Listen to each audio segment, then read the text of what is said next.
اس بارے میں دوسری سورہ ہے قلم. آپ جانتے ہیں یہ سورہ پاک مکہ مکرمہ میں نازل ہوئی اور اس سورت میں 2 رکوع ہیں اور قلم کا بھی اس میں ذکر ہے. شروع میں اس مناسبت سے اس کا نام سورہ قلم رکھا گیا. اس سورت کا مرکزی مضمون کیا ہے, اس میں کیا کیا ہے؟ اس میں اللہ تعالیٰ نے اپنی بارگاہ میں اپنے پیارے محبوب صلی اللہ علیہ وسلم کی شان اور عظمت اور ان کے عظیم مقام کو ظاہر فرمایا. نیز اس سورت میں جو مضامین ہیں وہ اس طرح سے ہے, کچھ تھوڑا سا اس کے مضامین جو اس کو بیان ہوں گے وہ میں آپ کو بتایا دیتا ہوں. مشرکین نے تاجدار رسالت صلی اللہ علیہ وسلم کی شان میں جو گستاخی کی, انہیں مجنون کہا, تو اللہ تعالیٰ نے سورہ قلم,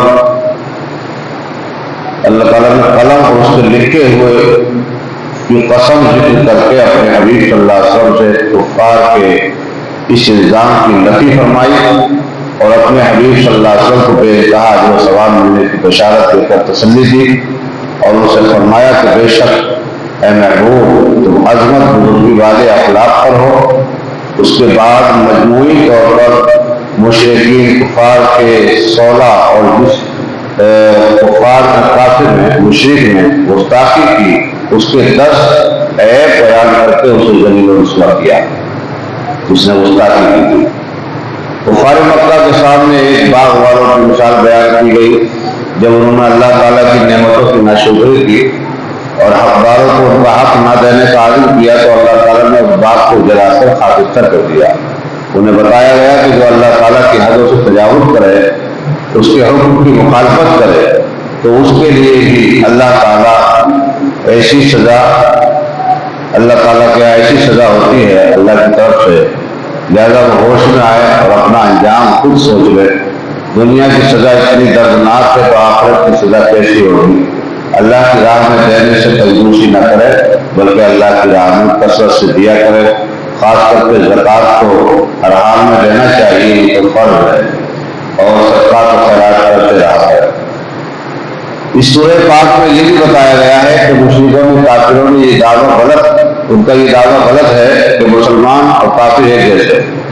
اس دعوے پر ان کے پاس کوئی دلیل نہیں بلکہ ان کے الگ الگ مقام بیان کیے گئے ہیں اور مومن کی شان اور عظمت پچھلی صورت میں بھی بیان کی گئی ہے کہ اللہ تبارک و تعالیٰ نے ان کے لیے جنت کا وعدہ فرمایا ہے جو نیک اور متقی پرہیزگار ہے.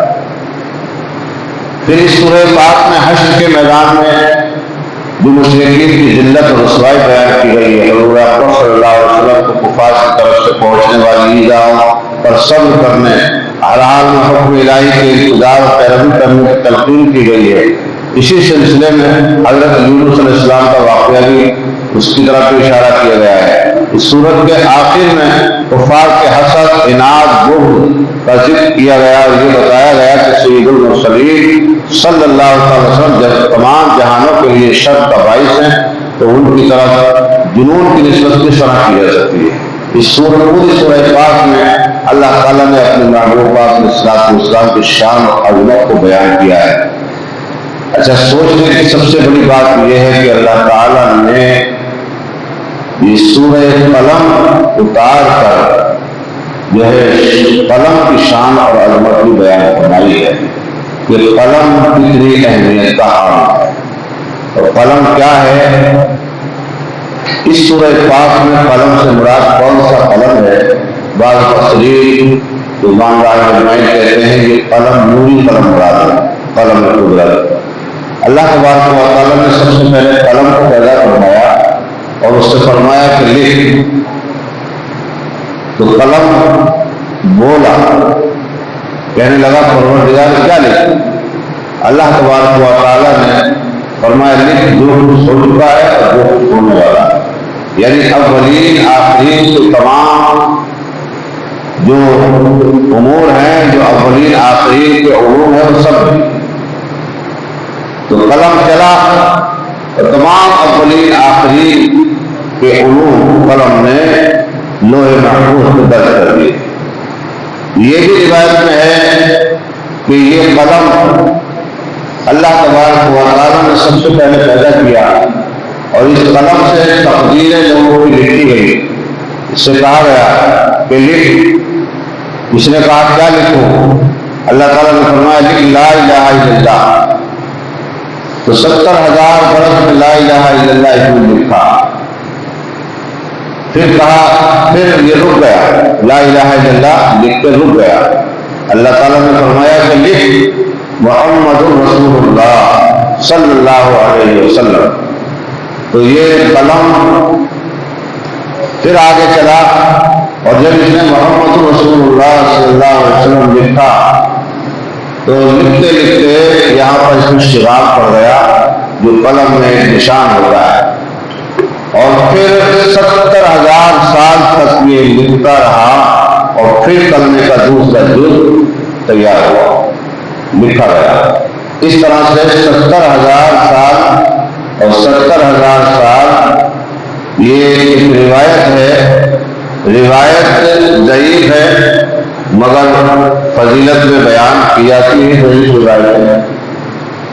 تو یہ بھی روایت کتب میں ملتی ہے کہ اس نے 70,000 سال میں اس کلمے کو لکھا، لا الہ الا اللہ محمد رسول اللہ صلی اللہ علیہ وسلم.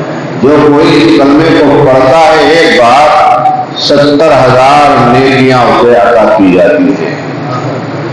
یہ قلم وہ ہے اللہ تبارک و تعالیٰ نے اس قلم کی قسم یاد فرمائی اور قلم کی شان عظمت بیان فرمائی. دنیا والوں کے لیے قلم کتنا ضروری ہے، یہ قلم کتنا ضروری ہے.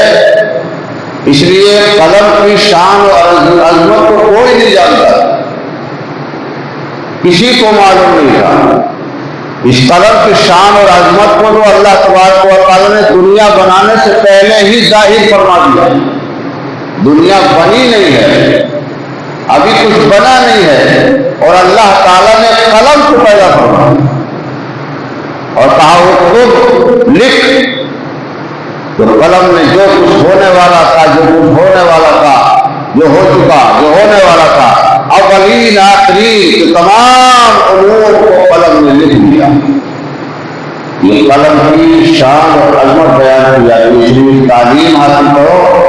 قرآن میں قلم کا بھی ذکر ہے، قرآن میں علم سیکھنے کا بھی ذکر ہے. قرآن میں پڑھنے کا ذکر تو بار بار، علم سیکھنے کا ذکر تو بار بار ہے. اس لیے علم سیکھو، اپنے بچوں کو سکھاؤ. بعض مفسرین الزام فرماتے ہیں اس قلم سے مراد وہ قلم ہے جس سے حق لکھا جاتا ہے. کسی کے لیے حق فیصلہ لکھا جائے، کسی کے لیے حق بات لکھی جائے، یا علم دین پر کوئی کتاب لکھی جائے، یا علماء کرام کو قلم اٹھائیں دین کی باتیں لکھیں. تو جو دین کی باتیں ہیں، دین کی باتیں، حق باتیں جو لکھی جائیں اس قلم سے، وہ قلم مراد ہے. واللہ تعالی عالم. قلم سے حق ہی لکھنا چاہیے. قلم سے دنیا میں انقلاب آئے ہیں، قلم سے دنیا میں تبدیلی آئی ہے، ماحول میں تبدیلی آئی ہے. قلم اٹھے ہیں تو باطل کا کلیجہ چیر دیا ہے. قلم اٹھے ہیں انصاف قائم ہوئے ہیں. قلم اٹھے ہیں تو بغاوت پھیلی ہے. قلم اٹھے ہیں تو محبت پھیلی ہے. قلم اٹھے ہیں تو انقلاب آئے ہیں. قلم اٹھے ہیں تو قوموں کے مزاج بدل گئے ہیں. قلم اٹھے ہیں تو ذہن و فکر کے زاویے تبدیل ہو گئے ہیں. قلم اٹھے ہیں تو لوگوں کی ماحول تبدیل ہو گئے ہیں. اور قلم اٹھے ہیں تو لوگوں میں فتنے اور فساد برپا ہوئے ہیں. اس لیے قلم بہت بڑی اہمیت کا حامل ہے. قلم کو صحیح جس نے چلا لیا تو سمجھ لو قیامت کے دن عالم دین جو قلم سے لکھتے رہے ہیں، بچوں کو لکھ کر دیتے رہے، کتابیں لکھی، دین کے مسئلے لکھے، فتاوی لکھے، دین کی باتیں لکھی، ان علماء کرام کے قلم کی سیاہی، روشنائی شہیدوں کے خون سے تولی جائے گی. ایک پلے میں شہیدوں کا خون ہوگا، ایک پلے میں دین کی باتیں لکھنے والے علماء کے قلم کی سیاہی ہوگی.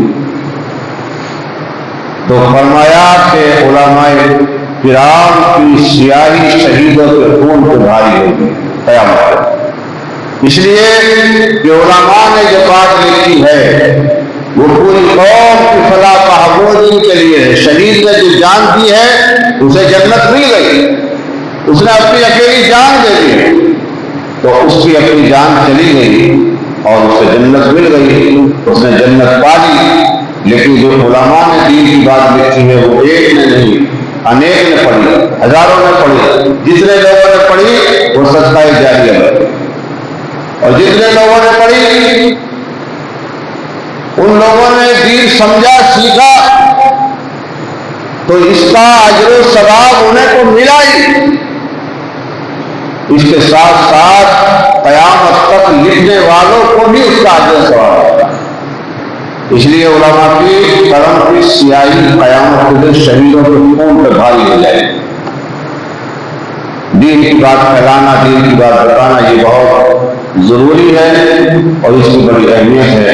اللہ تبارک و تعالی ہمیں نیک عمل کرنے کی توفیق عطا فرمائے، اور جو قلم چلاتے ہیں اللہ تعالیٰ ان کو حق چلانے کی توفیق عطا فرمائے، حق لکھنے کی توفیق عطا فرمائے۔ جو کچھ بیان ہوا اللہ تعالیٰ قبول فرما، غلطی